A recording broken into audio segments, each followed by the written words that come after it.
স্বামী আর স্ত্রীর মাঝখানে যদি পাশের বাড়ির কোনো বৌদির হাত থাকে, ওই স্বামী স্ত্রী কপালে সুখ হতে পারে না। আপনার আর আপনার ঠাকুরের মাঝখানে যদি ঘন্টা নাড়া মানুষটা থাকে, আপনার ঠাকুর কখনো আপনার কৃপা করবে না। আপনি বলবেন কেন করবে না? আমরা ডেকে আনছি, পূজা করছে, আমাদের কল্যাণ করবে না? না, কল্যাণ করবে না। কারণ আপনাদের জন্য কোনো মন্ত্র নেই। ঠাকুর আপনার, টাকা আপনার, ব্যবস্থাপনা আপনার, আয়োজন আপনারা করেছেন, কিন্তু আপনাদের নামে কোনো মন্ত্র নেই।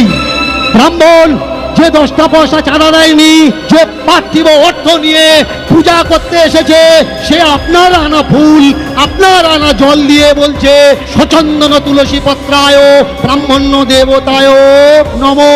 সে তাদের সাই গোষ্ঠীর পূজা করিয়ে নিচ্ছে, কিন্তু সে একবার ফুল জল দিয়ে আপনাকে বলছে না শূদ্র দেবতায় নমো, ক্ষত্রিয় দেবতায় নমো বা বৈশ্য দেবতায় নমো।